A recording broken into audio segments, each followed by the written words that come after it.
बिस्मिल्लाहिर्रहमानिर्रहीम। अस्सलाम वालेकुम। मैं हूं आपकी मेज़बान एनी बाजो और आप देख रहे हैं प्रोग्राम न्यूज़ एट 11। अपने तमाम देखने वालों को खुशामदीद कहेंगे।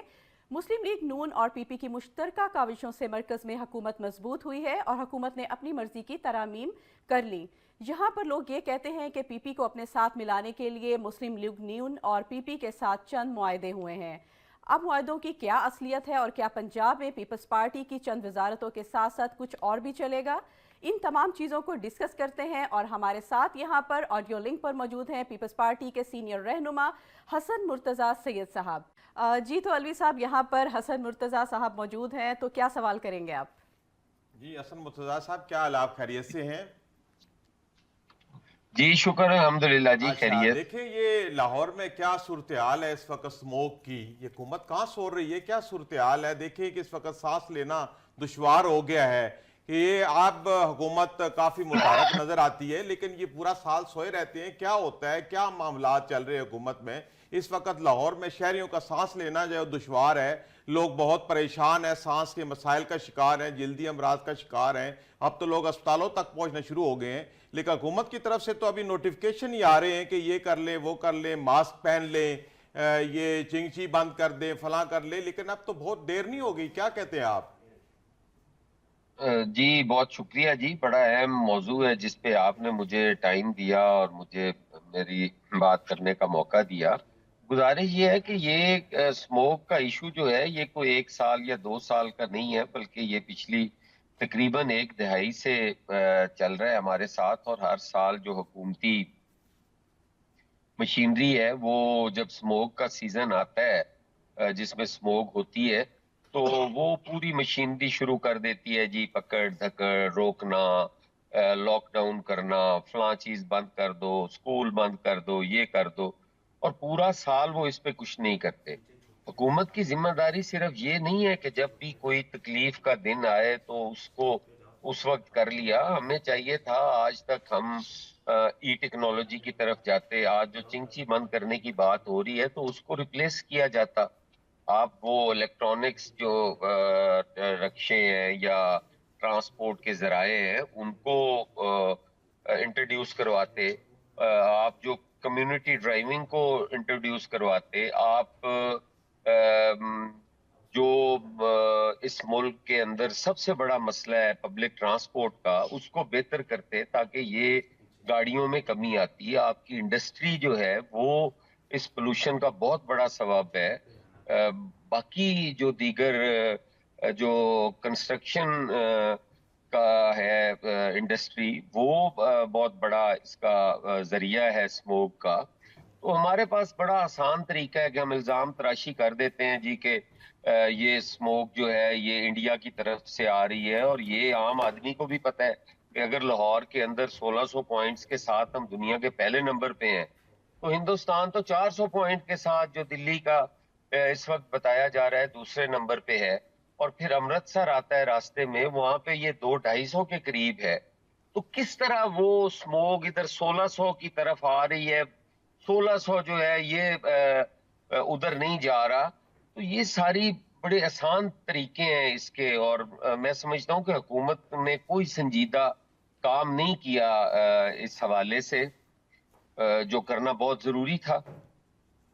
तो हसन मुर्तज़ा साहब, आप ये नहीं समझते कि ये हमारा जो शहर है लाहौर, ये तकरीबन को 50 किलोमीटर के रेडियस पे है और इसके अंदर जो इंडस्ट्रियल एक्टिविटी है, ख़ास तौर पे ऐसी इंडस्ट्री जो कि धुआं छोड़ रही है, फिर ट्रक अड्डे जो शहर के वस्त में है, जैसे आपने शालमी लुआरी वगैरह में देखा होगा कि ऐसा तो कभी नहीं होता कि बिल्कुल वस्त में आपने ट्रक अड्डे बनाए हुए हैं। फिर इसके अलावा ट्रैफिक जाम का बहुत बड़ा मसला है। तो देखें, हमारे मुल्क में सबसे बड़ा प्रॉब्लम यह है कि हम हाउसिंग स्कीमें तो बहुत तेजी से बना रहे हैं, लेकिन कभी ये नहीं सुना कि हुकूमत ने या प्राइवेट सेक्टर में कहीं पे कोई इंडस्ट्रियल एस्टेट बनाए हों। देखिए सर, शहर से हट के अगर इंडस्ट्रियल एस्टेट बनाएंगे, बहुत बड़ी कमर्शियल एक्टिविटीज है शहर के सेंटर के अंदर, इसको हम नहीं निकालेंगे। बेसिकली जैसे आपने कहा कि ये कोई आज की बात नहीं है, ये तो 1 दहाई लगी है इसको यहां पहुंचने में। लेकिन चलें, अगर हम इसका कोई जामिया मनसूबा बंदी करें, कत नजर इसके कि आज इसकी हुकूमत है, कल उसकी हुकूमत है, बेसिकली एक इसका मरबूत ऐसा निज़ाम बनाना चाहिए, कोई ऐसी हिकमत अमली बनानी चाहिए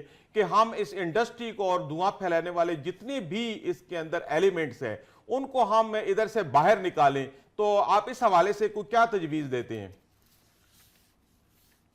دیکھیں، میں نے تو یقیناً سب سے پہلے جو اپنی بات کا آغاز کیا ہے، میں نے اس میں ہی کہا ہے کہ یہ ہمیں اس کی منصوبہ بندی کرنی چاہیے تھی. ہمیں اپنے جو ٹرانسپورٹ ہے اس کا سب سے زیادہ پولوشن پھیلانے کا ذریعہ ہے اس کو دیکھنا چاہیے تھا. کنسٹرکشن انڈسٹری ہے اس کو دیکھنا چاہیے تھا. ہماری باقی جو انڈسٹری ہے ساری وہ ہمیں دیکھنی چاہیے. اور انڈسٹریل اسٹیٹس جو ہیں وہ موجود ہے، لیکن بدقسمتی یہ ہے کہ وہ بھی بڑے شہروں کے قریب ہیں. جی یہ انڈسٹریل اسٹیٹس جو ہیں یہ ہمارے ان ریموٹ ایریاز میں ہونی چاہیے جہاں پہ ہماری آبادی نقل مکانی کر کے ان بڑے شہروں میں آ رہی ہے. جی ایک تو وہ نقل مکانی رکے گی، ایک یہ جو رش بڑھ رہا ہے لاہور کے اندر، پنڈی، اسلام آباد کے اندر، یہ رکے گا. اگر لیے میں لوگوں کو روزگار بھی ملے، اگر جنگ میں لوگوں کو علاج بھی ملے، اگر خوشاب میں اور ڈیرہ غازی خان میں اگر وہاں طبی سہولتیں میسر ہوں تو وہ لوگ ادھر نہیں آئیں گے. وہ صحیح لوگ کہہ رہے وہیں ہیں. پہ نوکریاں لیکن کریں جس گے، حکمت وہیں پہ عملی کا آپ روزگار ذکر کمائیں کر گے، رہے وہیں ہیں، پہ جس حکمت عملی کا آپ ذکر کر رہے ہیں، یہ کرنی یقیناً کس میں نے نے تو ہے؟ پہلے اس چیز کا آپ کے سامنے بڑی تفصیلاً اظہار کیا ہے جی کہ یہ حکومت کی نیگلیجنسی ہے. حکومت بالکل اس پہ اس کی نااہلی کا ثبوت ہے. آج جس حالات سے ہم گزر رہے ہیں، سانس لینا مشکل ہو گیا. میں خود 3 دفعہ جو ہے وہ سٹیم لیتا ہوں اور تب دن گزرتا ہے. جی تو بڑے برے حالات ہیں. لیکن وہ حکومتی مشینری کدھر ہے کہ جو جیسے انوائرمنٹ ڈپارٹمنٹ ہے، ٹرانسپورٹ ڈپارٹمنٹ ہے، انڈسٹریز ڈپارٹمنٹ ہے، کیا وہ سوئے ہوئے ہیں کہ چلیں حکومتیں تو آتی جاتی رہتی ہیں لیکن یہ ڈپارٹمنٹ ہے، اتنے بڑے بڑے ڈپارٹمنٹ ہیں، انوائرمنٹ کا جیسے ذکر کیا، ٹرانسپورٹ کا جیسے ذکر کیا، چھوٹے ادارے نہیں ہیں، ان کے ہر ڈسٹرکٹ لیول کے اوپر آفیسرز بیٹھے ہوئے ہیں، تو کیا یہ سوئے ہوئے ہیں؟ ان کو کوئی پوچھنے والا نہیں ہے؟ اب سموگ اتنی بڑھ گئی ہے تو اب ان کے سکواڈ نکل آئے ہیں، اب یہ چلان کر رہے ہیں، اب یہ فیکٹریاں بند کر رہے ہیں، تو یہ سارا سال کدھر ہوتے ہیں؟ ان کو کوئی پوچھنے والا نہیں ہے. نہیں، میرا خیال ہے مجھے آج صبح ہی کوئی بتا رہا تھا کہ ہماری جو انوائرمنٹ کے وزیر ہیں وہ میرے خیال ہے جنیوا گئے ہیں. کوئی نئی جو ٹیکنیکس ہیں سموگ سے نمٹنے کے لیے اور ان ساری چیزوں کو ٹنے کے لیے وہاں سے کوئی وہ جب تک کر یہ رہے ہیں. میرا ٹیکنیک سر خیال ہے وہ آنی ہے تب جنیوا تک تو گئے ہیں. سموگ ختم ہو جانی ہے. یہ تو پہلے بندوبست کرنا چاہیے.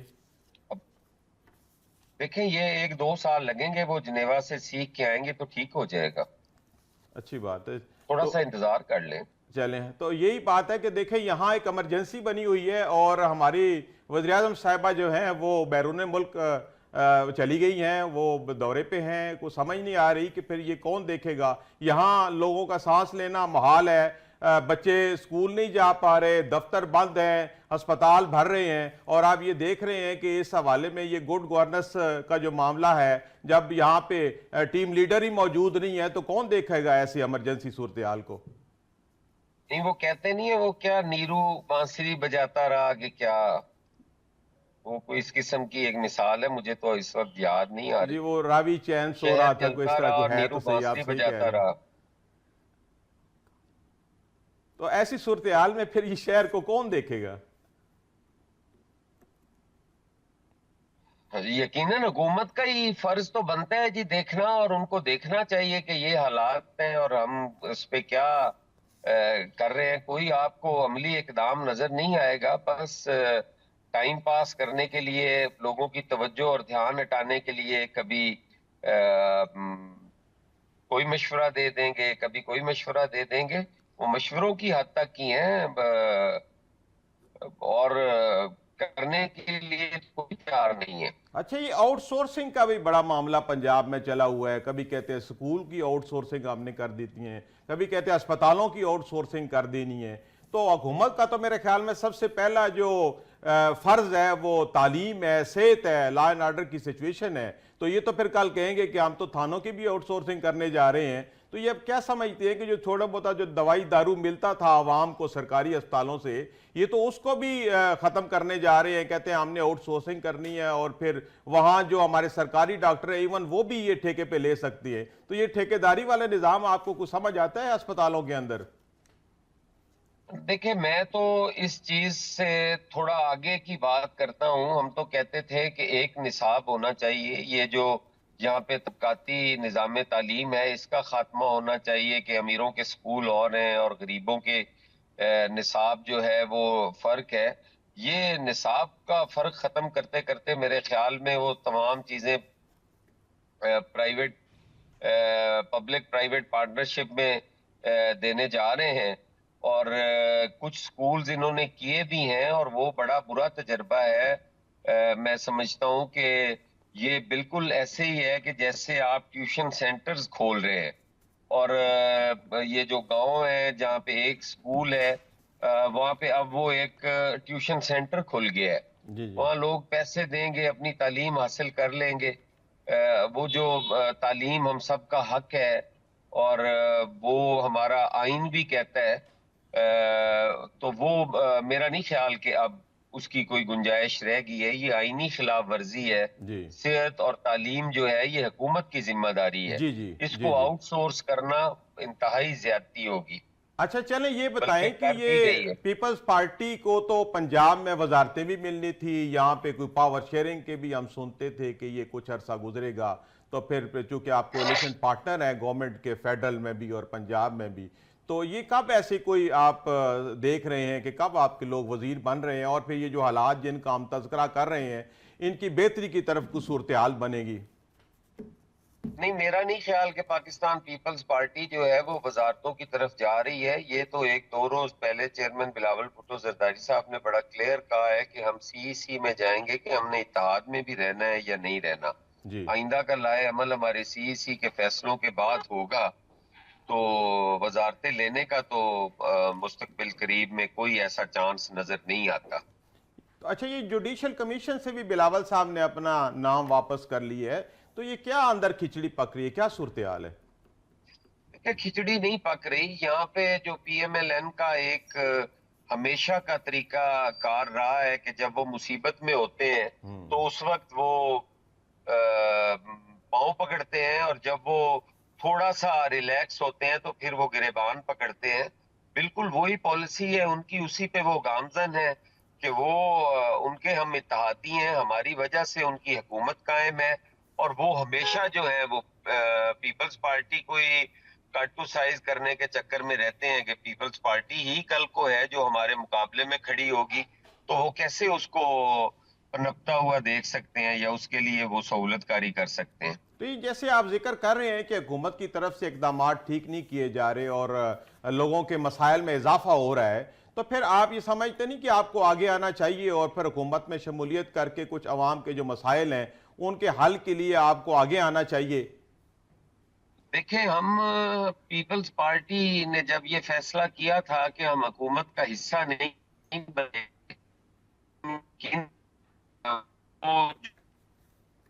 ایک اس ملک کے اندر انتشار کی سیاست ہو, اس انتشار کی سیاست کی وجہ سے پیدا ہوا ملک کے ریاستی نظام کے اندر پاکستان پیپلز پارٹی نے ان کے ساتھ بات بنا کر جی صرف اس بند گلی سے قوم کو نکالا تھا کہ یہ لنگڑا لولا جیسا بھی نظام ہوگا کم از کم اس ملک کے اندر ہم جمہوریت کے لیے چل سکیں گے. کیونکہ پاکستان پیپلز پارٹی ہے, جب اس ملک کے اندر آمریت آئی ہے تو پاکستان پیپلز پارٹی نے قربانیاں دی, اس ملک کے صحافیوں نے, وکلا نے جی اور دیگر ایسے طبقات نے جنہوں نے قربانیاں دی, ان کو سفر کرنا پڑتا ہے جب اس ملک کے اندر کوئی تعطل آتا ہے جمہوری. تو ہم نے سوچا کہ پاکستان پیپلز پارٹی ان کی مدد کرے, نہ کہ ان کے راستوں میں یا ان کے لیے تکلیف کا باعث بنے. تو ہم حکومت میں پاور شیئرنگ نہیں کریں گے, ہم ان کے ساتھ ان کی حکومت بنانے میں حکومت سازی کے ساتھ اور اپنا اچھا کریں برا کریں, انہیں فیصلے کرنے میں مشکلات پیدا نہ ہوں, یہ بلیک میل نہ ہو, اور جو بھی فیصلے کریں وہ آنے والے الیکشن میں اس فوائد بھی حاصل کریں اور اس کے نقصانات سے بھی جو نقصان ہونے ہیں وہ اس کی ذمہ داری بھی یہ لیں. جی جی. اچھا, یہ پی پی پی پنجاب میں الیکٹورل پولیٹکس میں کب واپس آ رہی ہے؟ آپ کیا منصوبہ بندی کر رہے ہیں کہ ایک زمانے میں پیپلز پارٹی بہت زیادہ ان تھی، یہاں پہ ان کے پارلیمنٹیرینز بہت زیادہ ہوتے تھے، اب آہستہ آہستہ کر کے شرنک ہو گیا، پھر سننے میں آتا ہے کہ بہت زیادہ آپ یہاں پہ کچھ سٹرگل کرنے والے ہیں، پنجاب کے اندر آپ اپنے پارلیمنٹیرین کو واپس لا رہے ہیں، الیکٹورل سیاست کے اندر آ رہے ہیں، تو آپ کی جو تنظیم سازی ہے وہ بہتر ہو رہی ہے، تو ایسی کوئی کیا صورتحال ہے، آپ کیا پلان کر رہے ہیں؟ دیکھیں، پاکستان پیپلز پارٹی الیکٹورل پولیٹکس سے تو کبھی نکلی ہی نہیں ہے. وہ ہمیشہ ایک انتخابی سیاست کرنے والی جماعت ہے. آپ کے اندر میں بھی بے شک ہم کمزور ہوئے، ساری قوم جانتی ہے کہ کس کس طریقے سے، کن کن حربوں سے پاکستان پیپلز پارٹی کو اقتدار سے پنجاب کے اندر محروم رکھا گیا. اور بڑی چونکہ پنجاب جو ہے یہ ہمیشہ پاور پولیٹکس کو پسند کرتا ہے، جی تو یہ اب ہم دوبارہ جو ہے وہ عوام میں گئے، ہم نے اپنی یوتھ کو فوکس کیا ہے، ہم نے جی یوتھ کنونشنز شروع کیے ہیں، ہم اپنے جو وہ ناراض لوگ تھے ان کے پاس جا رہے ہیں، جی یا دوسری جماعتوں سے جو ناراض لوگ ہیں وہ ہمارے رابطے میں ہیں. جی انشاءاللہ تعالی آنے والا وقت پاکستان پیپلز پارٹی کا ہے، اور پیپلز پارٹی پھر سے ایک پنجاب کی مقبول ترین جماعت بنے گی. مطلب آپ کے کہنے کا مقصد ہے کہ جو ناراض بزرگ دوست ہیں آپ کے، آپ ان کو منانے جا رہے ہیں، پھر دوبارہ سے آپ متحرک کر رہے ہیں پیپلز پارٹی کو پنجاب میں؟ جی یقیناً جی. اچھا یہ بتائیں کہ آپ خود چونکہ دیہاتی علاقے سے ہیں، تو یہ پنجاب میں جو کسانوں کی صورتحال روز بروز ابتر ہوتی جا رہی ہے، اور اس وقت کاشتکاری کرنا بذات خود ایک بہت بڑا ایک چیلنج بن گیا ہے، بڑا مہنگا ہو گیا ہے، بجلی موجود نہیں ہے، اگر موجود بھی ہے تو انتہائی مہنگی ہے، بڑے مسائل ہیں، کھاد نہیں ملتی ہے، جو انڈسٹریل کمرشل اکوپمنٹ ہے اور ایگریکلچر اکوپمنٹ ہے وہ انتہائی مہنگے ہو گئے ہیں. تو آپ کیا سمجھتے ہیں کہ یہ جو زراعت کا مستقبل یہ پنجاب میں کیسا ہے، اور اس حوالے سے کوئی اقدامات کیوں نہیں کیے جا رہے؟ دیکھیں، یہ جو پاکستان مسلم لیگ نون کی حکومت ہے یہ کبھی بھی کسان دوست حکومت ثابت نہیں ہوئی. ان کے جو سابقہ ادوار ہیں اگر آپ ان میں بھی دیکھیں تو کاشتکار کو اتنا خوش نظر نہیں آیا. آج بھی بالکل اسی طرح ہی ہے کہ جو سپورٹ پرائس سندھ میں ہوتی ہے، دیگر جگہوں پہ ہوتی ہے، وہ پنجاب کے اندر کبھی بھی نہیں ہوئی. وہ جی چاہے شوگر کین ہو، چاہے گندم ہو، چاہے پیڈی کی فصل ہو، تو نہیں ہے. جبکہ دوسری جانب اگر آپ ان پٹس کی قیمتیں دیکھیں تو کھاد انتہائی مہنگی ہے. جی یوریا جو ہے وہ کہیں 5,000 تک پہنچا ہوا ہے، ڈی اے پی جو ہے وہ کہیں 13,000 روپے تک پہنچی ہوئی ہے. پیسٹیسائیڈز اتنے مہنگے ہیں کہ آپ لینے کا سوچ نہیں سکتے. اور پھر ان کا جو کوالٹی ہے، جو معیار ہے، وہ انتہائی ناقص ہے. آپ کے پیسٹیسائیڈ استعمال کرنے سے آپ کی جو فصلوں پہ جو وائرس ہے یا جو بیماری ہے وہ اس سے زیادہ حملہ آور ہوتی ہے. تو ایسے مسائل اور پریشانیاں ہیں. پھر ایگری لون کا جو وصولی کا طریقہ ہے وہ اتنا غیر انسانی ہے کہ آپ ایک اچھے خاصے زمیندار کو کان سے پکڑ کے ایک تحصیلدار جو ہے وہ اندر بند کر دیتا ہے. پھر اس کے علاوہ جو ہماری ایک فصل ہے اس کا ایک حکومت جو ریٹ اناؤنس کرتی ہے، جو سامنے رکھ کے کاشتکار اپنی پلاننگ کرتا ہے فصلیں لگانے کی، پہنچتا ہے تو اس وقت اس کو اس کی آدھی قیمت بھی نہیں دی جاتی. جی تو یہ ساری تکلیفیں جو ہیں یہ کاشتکار کے ساتھ ساتھ چل رہی ہیں. تو اس پہ آج بھی ہم نے ایک پریس کانفرنس کی ہے، گورنر صاحب نے اور میں نے، اور ہماری کوشش ہے کہ شوگر کین کی جو پرائس ہے وہ اچھی ملے. اور جس طرح سے کاشتکار کو مافیا قرار دے رہی ہے پنجاب حکومت، ان کو بھی چاہیے کہ اس میں اصلاح کریں. مافیا تو وہ لوگ ہیں جو ہمیں مہنگی اور بلیک میں کھاد دیتے ہیں. مافیاز تو وہ لوگ ہیں جو کیپیسٹی چارجز کے نام پہ پیسے وصول کر جی رہے ہیں. بالکل مافیاز تو وہ ہیں جو کاشتکار کو مڈل مین کی صورت میں لوٹ رہے ہیں. काश्तकार बेचारा तो मजलूम आदमी है। आप क्या अच्छा, ये हसन कि मुर्तजा आप एक साहब, मजलूम को चूंकि माफिया जी जी और माफिया को मजलूम साबित कर रहे हैं। जी, अच्छा हसन मुर्तजा साहब, एक तो ये मामला है कि आड़तियों का आपने जिक्र किया, वाकई ये एक बहुत बड़ा मसला है, किसान को खा रहा है। लेकिन आप समझते हैं कि ज़राअत चूँकि पंजाब के इकॉनमी की रीढ़ की हड्डी है, तो इसकी रिवाइवल के लिए मतलब पीपल्स पार्टी के पास क्या हल है, क्या तजावीज़ है? और सिर्फ तजावीज़ से ही बात नहीं बनेगी, को खुल के आगे आएंगे? देखिए, अभी तो आपने जितनी भी बात की, आप वो आपकी बातें बिल्कुल बजा हैं कि पंजाब गवर्नमेंट की तरफ से वो चीज़ें डिलीवर नहीं हो रही। जितना इनको मैंडेट दिया गया या इनको सामने लाया गया, हुकूमत में लाया गया, जैसे बैक से आप सपोर्ट कर रहे हैं पीपल्स पार्टी, लेकिन पीपल्स पार्टी को आगे आना पड़ेगा किसान के लिए। किसान, जैसे कि मैंने पहले कहा कि ज़राअत चूंकि पंजाब के देखिए, पीपल्स इकॉनमी की पार्टी रीढ़ तो की अपनी हड्डी है। कोशिश कर रही है ना जी।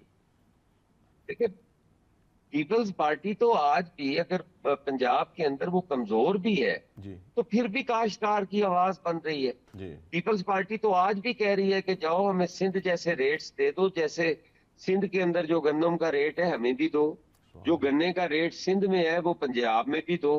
हम तो आज भी पीपल्स पार्टी की जहां हुकूमत है वहां पे काश्तकार को मराहत दी जा रही है, फैसिलिटेट किया जा रहा है। हम तो पीपल्स पार्टी तो अपने काश्तकार को अकेला छोड़ ही नहीं सकती। हम तो है ही आम आदमी, हारी की जमात है, जी जी मजदूर की जमात है, तालिब इल्म की जमात है, वकला की जमात है। हम तो पीपल्स पार्टी तो बात ही उनकी करती है। जी जी। अच्छा, अपना हसन मुर्तजा साहब, ये लाहौर में बिलावल भुट्टो साहब के हारने की वजह क्या रही है? क्या ये फार्म 47 का इशू था या कुछ और इशू था? मेहनत तो की गई, यहाँ आए, लॉन्च किया आप लोगों ने, सब ने बहुत मेहनत की, तो ये क्या सूरत हाल बनी है?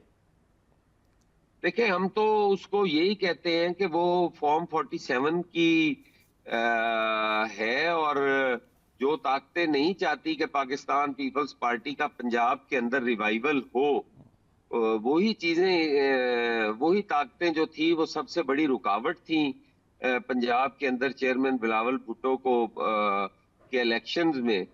तो उसमें तो कोई काफी डिबेट हो चुकी है, 7 8 9 महीने की बात है। जी तो अब तो मेरा ख्याल है उस पे बहुत कुछ कहा जा चुका है। काफी चीजें जैसे जैसे अनफोल्ड हुई हैं, काफी शवाहिद सामने आए हैं, और काफी जो है वक्त के साथ साथ आ जाएंगे कि क्या हुआ था और किस जी। तरह से हुआ था। तो ये वही कुव्वतें नहीं है जिनके साथ आप बैठे हैं, जिनके साथ आपकी कोalition है? तो समझ नहीं आती कि उधर से आपकी कोalition है। देखिए, ये जिस जगह पे आप बैठे हैं आप बिल्कुल हक बजाने में, ऐसी बात भी आप कर सकते हैं। लेकिन यहाँ पाकिस्तान पीपल्स पार्टी अगर सिर्फ इस हद तक रहती कि वो अपना सोचती तो शायद जुल्फकार अली भुट्टो शहीद जो वो तख्तेदार की जीनत ना बनते। यहाँ पे मोहतरमा बेनजीर भुट्टो जो है वो सड़क पे असैसिनेट ना हो जाती। मीर मुर्तजा और मीर शाहनवाज भुट्टो जो थे वो इस अंजाम को ना पहुंचते। बेगम नुसरत भुट्टो साहिबा को सड़क के ऊपर जो लाठियां खानी पड़ी वो ना पड़ती। ये सारी चीजें आप ज़हन में रखें। और पीपल्स पार्टी एक गैर मुसल्लह जमात है, जी उसने अपनी सियासी जद्दोजहद के जरिए स्पेस लेनी होती है, और वो जो स्पेस गेन करती है उसके बाद आगे वो जद्दोजहद करती है। तो काफी कुछ हमने हासिल किया अपनी पुरअमन जद्दोजहद के साथ, इन कुर्बानियों के साथ। लेकिन वो एक आमिर के बगल बच्चा ने आके वो सारी स्पेस जो है वो वापस छीन के उन्हीं कुव्वतों को दे दी। जी तो ये सारी चीजें सामने रख के हमने सियासत करनी है।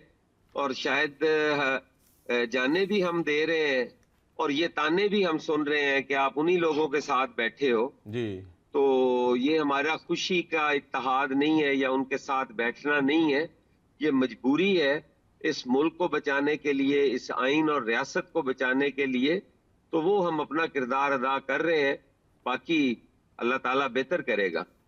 अच्छा शाह साहब, ये देखने में आया है कि अब लाहौर के अंदर तो अभी फिर अरबों रुपए का बजट दे दिया गया है, लेकिन आप थोड़ा सा भी 30-40 किलोमीटर लाहौर से बाहर निकलते हैं तो फिर वहाँ रूरल एरिया के अंदर ना कोई सड़क है, ना कोई स्कूल है, ना कोई मामला, आप जाएं तो हर सड़क उखड़ी हुई है। कि इवन डेवलपमेंट का कोई कौन पॉलिसी लिए गया है? कोई बाहर से बंदा आएगा कि जो ये बताएगा कि असल पंजाब तो बाहर है, सिर्फ लाहौर नहीं है? तो जो भी हुक्मरान आता है वो लाहौर के अंदर अरबों रुपए लगाता है और बाहर कुछ भी नहीं।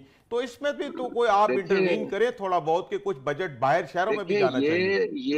ये तो मेरा ख्याल है, आप लोगों को सोचना चाहिए, जिनके वोट के जरिए वो लाहौर को तरक्की देने वाले और बाकी पंजाब के साथ सुतेली माँ वाला सलूक करने वाले, वो तो आप लोगों को सोचना चाहिए ना कि उनको मुंतखब तो आप लोग करते हैं।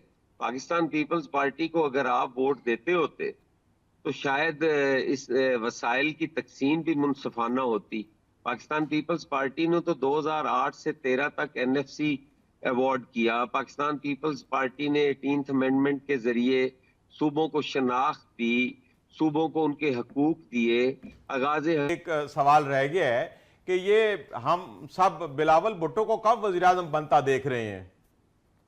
इंशाअल्लाह ताला आने वाला वजीर आजम चेयरमैन बिलावल भुट्टो जरदारी होंगे और वो दिन दूर नहीं है। हम उस आईनी मुद्दत का इंतजार कर रहे हैं जी, जो आने वाले इलेक्शन और के दरमियान है। इंशाअल्लाह ताला चेयरमैन तो बिलावल इसमें भुट्टो जैसे जरदारी ही इस मुल्क को बानिया तहरीक इंसाफ जो है वो कह रहे हैं कि अब इमरान खान आ जाएंगे और बड़े खुश हैं, तो आप यहाँ पर कह रहे हैं कि बिलावल भुट्टो जरदारी जो है वो हम देखेंगे वजीर आजम, तो क्या कहेंगे आप? देखिए, वो आपकी ख्वाहिश होगी, मेरी तो जो ख्वाहिश है मैंने तो वो ही करनी है। मैं एक सियासी कारकुन हूँ, मैं तज्जिया कार तो हूँ नहीं। मैंने तो वो ही कहना है जो मैं देख रहा हूँ, और इंशाअल्लाह ताला वो चेयरमैन बिलावल भुट्टो जरदारी ही हैं। जी। तो ये आम आवाम को समझने के लिए ज़रा बता दें कि कितने दिन, कितने महीने या कितने साल रह गए हैं। जो बिलावल के ख्वाहिशमंद हैं वो तो ये चाहते हैं कि हमें कोई बताया जाए, हम उस हिसाब से कोई हार तैयार करके रखें। मैंने आपको कहा है जी, आने वाले इलेक्शन में इंशाअल्लाह। चलिए, बहुत बहुत शुक्रिया हसन मुर्तज़ा साहब। अच्छा अलवी साहब, जो डिस्कशन हुई है हसन मुर्तज़ा साहब से, तमाम चीज़ों के बारे में आपने पूछा, तो आप क्या समझते हैं कि क्या मौक़िफ़ है? जो उन्होंने जो चीज़ें कही हैं वो हमें बताइएगा। देखिए, हसन मुर्तज़ा पोया साहब से जितनी भी मेरी गुफ्तगू हुई है आप सबके सामने, ये बेसिकली उनसे पंजाब के हवाले से हुई है कि पीपल्स पार्टी के पंजाब में क्या सियासी अमल दखल है। तो उन्होंने बताया कि हम हुकूमत के चूँकि कोalition पार्टनर हैं और हम पीपल्स पार्टी की रिवाइवल के लिए यहाँ पंजाब में काम कर रहे हैं। लेकिन मुझे ये भी महसूस हुआ कि हसन मुर्तज़ा पोया साहब जो हैं वो हुकूमत के जो यहाँ पे काम है, जो यहाँ पे जो इक़दामात हैं अवामी फलाह व बहबूद के लिए, उससे वो खुश नहीं है, उससे वो नाखुश नज़र आते हैं। चूँकि हसन मुर्तज़ा पोया साहब एक अवामी आदमी है, तो वो समझते हैं कि जब हम हुकूमत में भी शामिल है तो हमें ये बातें सुननी पड़ती है कि हुकूमत चूँकि कोई ठोस इक़दामात कर नहीं रही है, अवाम की बेहतरी के लिए कुछ ऐसे इक़दामात नहीं हो रहे हैं, तो ख़ासतौर पे सेहत के हवाले से, स्कूलों के हवाले से, किसानों के हवाले से, अब वो जैसे स्मोक का मामला चल रहा है तो उसमें भी तो वो नाराज़ दिखाई दे रहे हैं कि हुकूमत को कुछ ठोस इक़दामात करने चाहिए, अमली इक़दामात करना चाहिए और जामिया मनसूबाबंदी बनाना चाहिए जिससे आवाम को ज़्यादा से ज़्यादा फ़ायदा हो सके। अच्छा अलवी साहब, जिस तरह आप बात कर रहे थे जुडिशल कमीशन ने बिलावल ने अपना नाम वापस ले लिया है, तो इसमें आपका क्या मौक़िफ़ था? देखिए, ये तो कानून बनाने में तो वो साथ थे, 26वीं आईनी तरमीम में वो साथ थे। बिलावल साहब खुद कह रहे थे कि ये हमारी ज़िंदगी मौत का मसला है। तो आप देखें, जब वो कानून बन गया है तो अब उसके मुताबिक ये तो एक हिस्से की बात है ना, वो भी यही कह रहे हैं कि हमें ऐसे पूरा नहीं दिया गया, तो वो आज नहीं तो कल ये सेटलमेंट हो जाएगी। कोई बहुत बड़ी बात तो नहीं है। ज़ाहिर बात है, कोalition गवर्नमेंट है, हर कोई अपनी तरफ खींचता है, कोई हिस्सा इधर को, कोई हिस्सा इधर को, फिर एक नहीं है 3-4 पार्टी हैं, तो वो मुख्तलिफ जो भी उनको हिस्से बनते हैं आपस में मुत्तफिक हो जाएंगे। मेरा ख्याल है कोई इतनी बड़ी बात कोई नहीं है। जी, यहाँ पर लेने लगे हैं हम छोटा सा ब्रेक, कहीं मत जाइएगा, हमारे साथ रहिएगा।